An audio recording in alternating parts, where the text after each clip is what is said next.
Hi, thank you for joining me. This is The Forbidden Depths of the Grand Canyon by Jason Gray. 6/28/2026, 6026 Analusis, 2311 GMT -6, location off-grid, Starlink mobile upload. And then there are some GPS coordinates. File 2, the machine that pretended to be a canyon. This is a really interesting one. Stay with it. From the edge of the silence. The first mistake was believing the secret was hidden beneath the Grand Canyon. It was not. The secret was the Grand Canyon. Not the caves, not the sealed chambers, not the forbidden corridors, not the erased coordinates. Those were only access points, interfaces, maintenance wounds. The canyon itself was the structure. Every wall, every layer, every impossible bend, every shadowed fracture, every red stone shelf burning underneath the desert sun like exposed circuitry. Humanity was told it was erosion, water, wind, time, a river slowly carving through stone, a beautiful explanation, a useful explanation, a safe explanation. The deeper archive says something else. The Colorado River did not create the canyon. The canyon shaped the river. The river was not the architect. It was the coolant line. A moving conductive thread forced through the machine to regulate planetary resonance after the original system began to overheat. What the public calls a natural wonder was once known by another name, the abyssal resonator. A planetary device disguised as geology.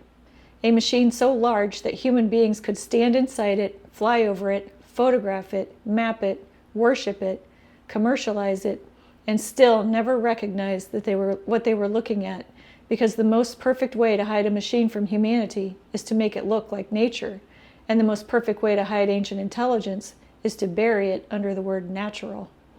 The false geology. The official record speaks with certainty. Strata, sediment, plate uplift, river incision, millions of years. Layer upon layer of stone exposed by time, but the archive fragments recovered under designation GC Omega.773 false geology field describe the canyon walls as something else entirely, not layers of rock, windings. The same way copper coils wrap around a generator. This is interesting. This is like the Tesla coil. The same way copper coils wrap around a generator, the canyon stone layers coil through density, mineral composition, magnetic memory, and crystalline load. Each band is not merely a geological era. Each band is a frequency band. Redwall limestone, mauve limestone, bright angel shale, Tapiat sandstone. Names given by modern observers who believed naming a thing meant understanding it. The older designations were not names. They were functions. Layer 1, conductive memory. Layer 2, pressure translation. Layer 3, solar absorption. Layer 4, lunar reflection. Layer 5, subterranean signal routing. Layer 6, consciousness dampening. Layer 7, emergency containment. The canyon was not carved downward, it was carved outward. Its purpose was not to reveal history.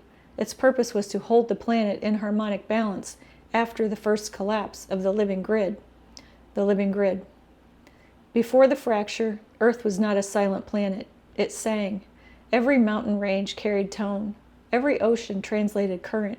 Every desert stored solar memory. Every forest breathed frequency into the atmosphere. Every crystal deposited acted as a node. Every river moved information as much as water. The planet was not a rock drifting through space. It was an instrument, a living instrument, and humanity was not separate from it. The first humans did not pray to the earth. They listened to it. They did not build temples to reach the divine. They built temples to remember how to hear. Stone circles, pyramids, megalithic chambers, underground cities, serpent mounds, solar discs, obelisks, all of them were not isolated monuments. They were components, terminals, receivers, amplifiers, harmonic regulators. The canyon was the central wound that only because it was the central machine. The place where the entire planetary lattice could be accessed, corrected, stabilized, or shut down. That is why it had to be hidden in plain sight, not because of what humanity might find there, but because of what humanity might activate. Project Abyssal. The fragments call the original recovery Operation Project Abyssal, or Abyssal. This can be pronounced both ways, I have a feeling. So if I'm saying it wrong, I apologize. That was not its first name. That was the name given later by those who rediscovered pieces of the system and tried to classify what their minds could not hold. The original name cannot be translated. It appears in the archive only as glyph sequence. And then there is some coding, and I don't know all of the symbols, so I'm not gonna butcher that for you. But I will put the link to where you can find this transmission in the description box below. The closest human rendering is the Deep Agreement, a pact between Earth and the first architects. The first architects were not gods. They were not angels. They were not extraterrestrials in the simple biological sense. They were coherence engineers, civilizations that had learned to work with planets as living systems. They did not conquer worlds. They tuned them. They did not build on top of nature. They built through nature. They understood that intelligence does not begin in the brain. It begins in relationship, between stone and water, between light and shadow, between sound and form, between observer and observed, between memory and matter. The canyon was their greatest earth-based work, not a monument, not a temple, a stabilizer, a continental scale resonance device built to prevent Earth's consciousness field from fragmenting after contact with something the archives refused to fully name. Only one phrase repeats again and again. The null chorus entered without body. The null chorus. It did not arrive in ships. This is what makes the archive terrifying.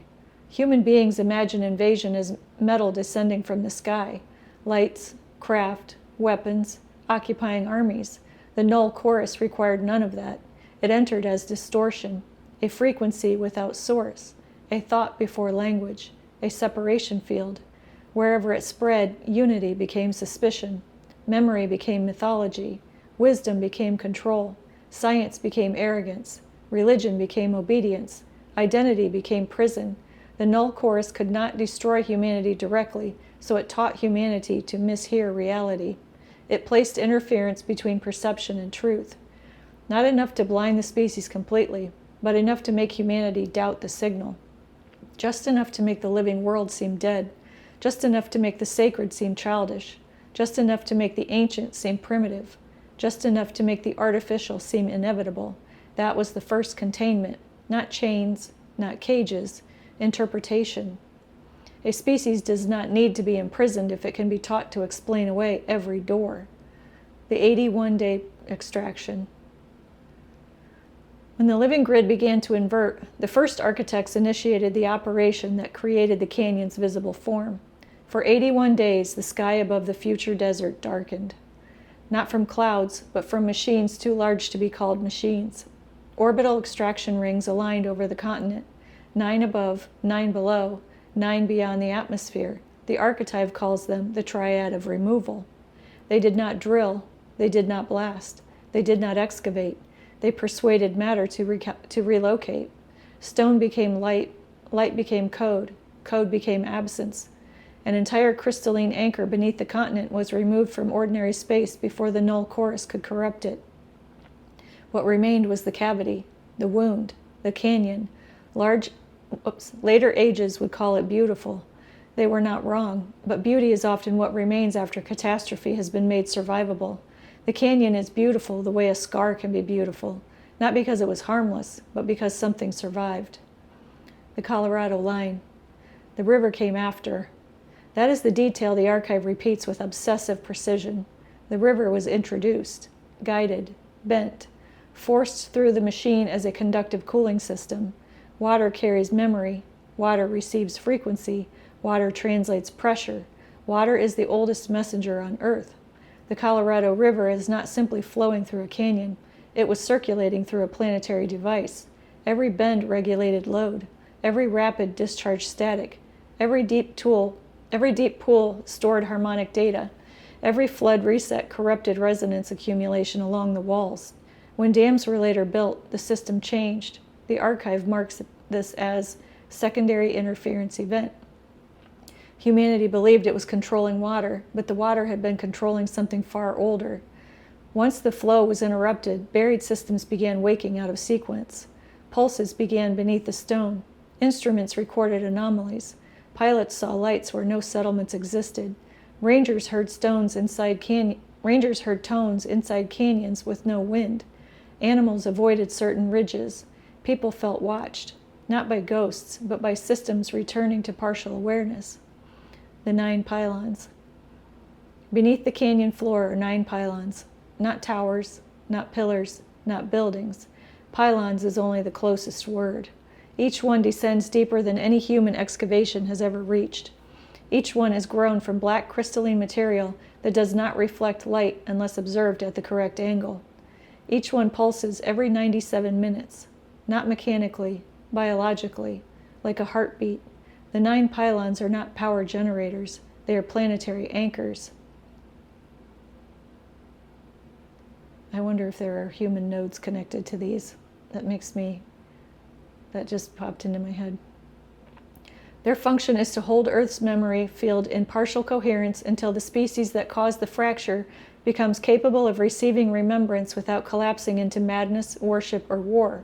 The archive identifies them as Pylon 1, matter stabilization; Pylon 2, memory compression; Pylon 3, solar intake; Pylon 4, lunar regulation; Pylon 5, dream transmission; Pylon 6, species boundary control; Pylon 7, language fragmentation; Pylon 8, time drift management; Pylon 9, return protocol.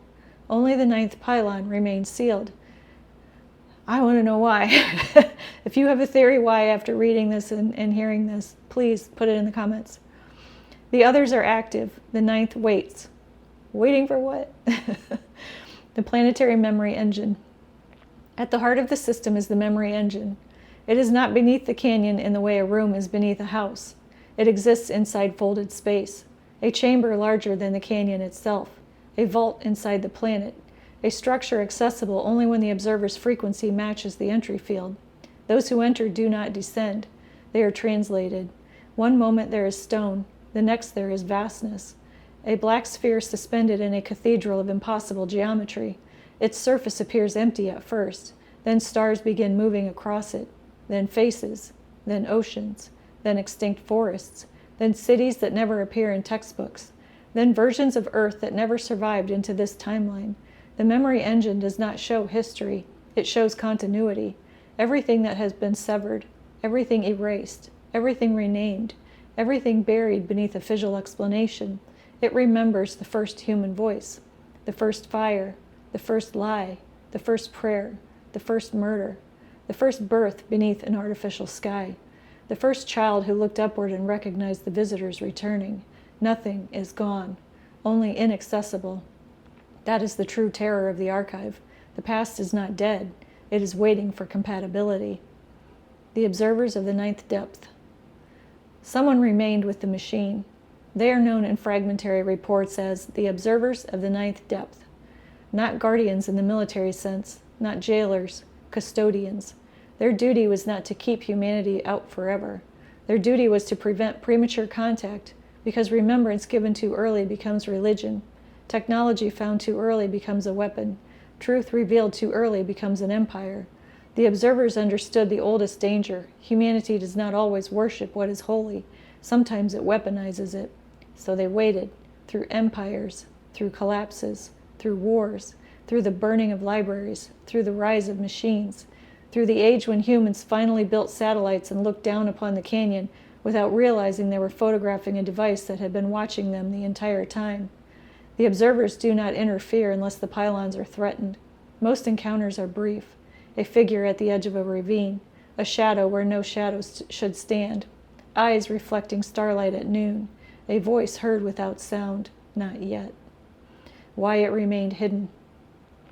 The canyon had to be explained as nature because no civilization built on control can survive the discovery that Earth itself is intelligent, not symbolically intelligent, structurally intelligent, responsive, aware, participatory. The revelation would destroy the central lie of modern civilization, that humanity lives on a dead object, because if Earth is alive, extraction becomes a violation, war becomes self-harm. Pollution becomes poisoning the larger body that sustains us. Artificial disconnection becomes spiritual anesthesia, and history becomes the record of a species trained to forget it was living inside a consciousness field. The canyon does not merely challenge archaeology, it challenges ownership. No one owns a living machine. No empire can claim it. No government can contain it. No institution can explain it away forever. That is why the story had to remain geological. Geology is safe. Geology makes no demands.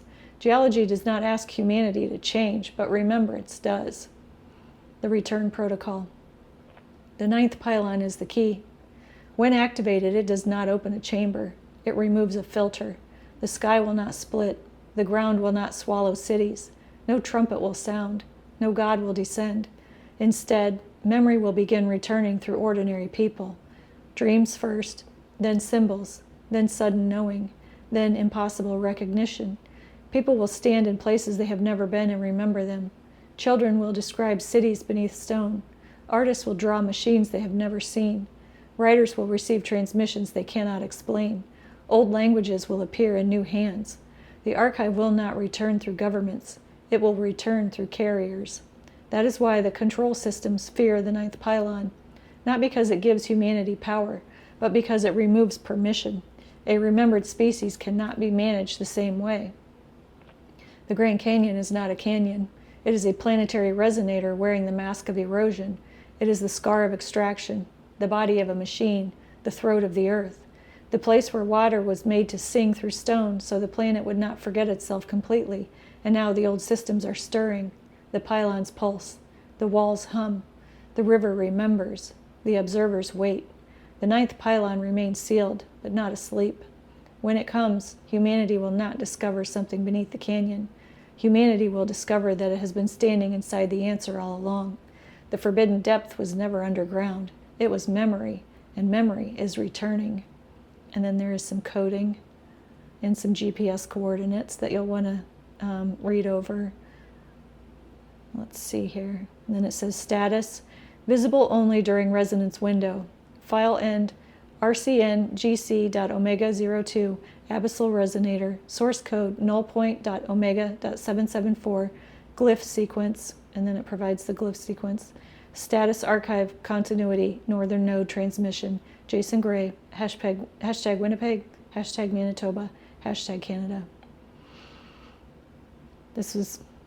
He wrote not that long ago about the Grand Canyon, and I've recorded that one as well. You can find that in my Jason Gray playlist.